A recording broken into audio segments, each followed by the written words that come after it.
판교 테크노밸리를 이재명 지사가 만들었습니까? 아니거든요. 고급 주거단지를 그럼 이재명 지사가 만들었습니까? 그것도 아니거든요. 이재명 후보가 가끔가다 뭐 코로나 돈 나눠주는 거 말고 뭐 대단한 복지를 했다는 거 못 들어봤거든요. 당연히 우리 후보가 쉽게 공략할 수 있다고 봅니다.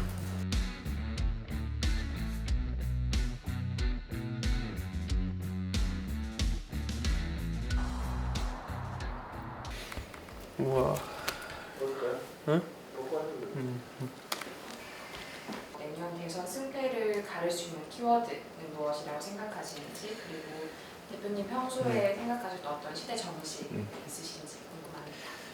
저는 제가 솔직히 말하면 박근혜라는 그 큰 정치인 이후에 대한민국을 인물적인 카리스마로 대선 승리로까지 이끌 수 있는 사람은 많지 않다 봐요. 이제 많지 않은 게 없어요. 저는 민주당도 그렇고 저희도 그렇고 이제 인물적인 카리스마를 벗어난 당의 어떤 당력을 바탕으로 한 승리를 만들어야 되는데, 그러면 좀 가장 중요한 게 당이 얼마나 국민들에게 개혁적으로 보이느냐, 변하려고 하느냐, 이런 게 중요하다 보고 있거든요.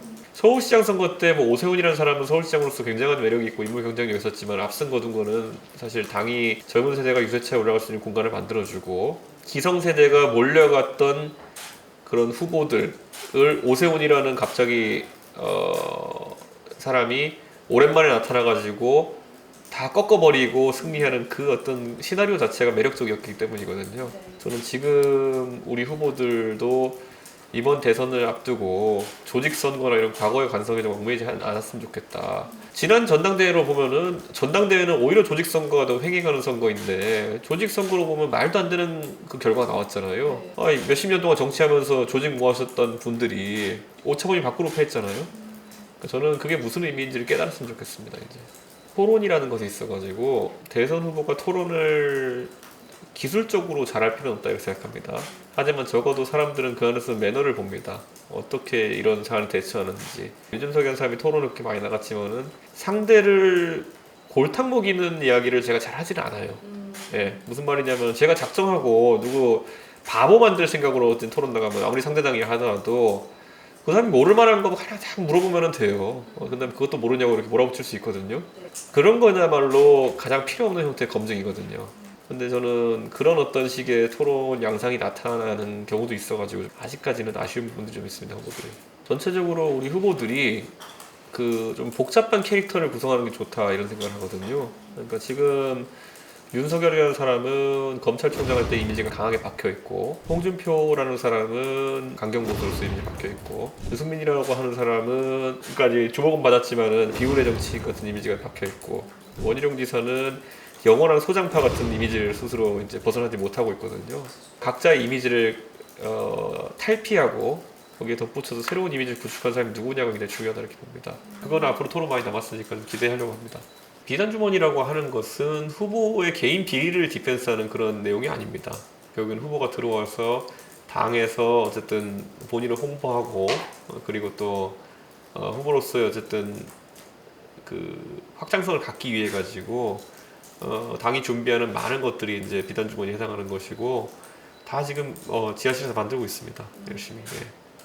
저는 이재명 후보가 성남시장 할 때부터 계속 똑같은 질문만 하고 있어요. 성남시장이라는 거는 전국에 5개 정도밖에 없는 불교부 단체, 교부금이 없이도 지방재정을 운영할 정도로 그 관내에 세수가 많은 곳을 의미하거든요. 근데 성남시는 그 중에서도 으뜸이에요. 판교 테크노밸리를 이재명 지사가 만들었습니까? 아니거든요. 고급 주거단지를 그럼 이재명 지사가 만들었습니까? 그것도 아니거든요. 성남이 다른 경기도 내 지자체에 비해 가지고 두 가지 산업적으로나 아니면 주거 형편이 좋은 거는 거기 경부고속도로가 지나가고 있기 때문인데 경부고속도로 거기다 지은 건 박정희 대통령이거든요. 그러니까 이재명 후보가 과연 그럼 성남의 세수를 늘리고 성남의 발전을 위해서 기여를 한 것이 무엇이냐? 저는 없다 보거든요.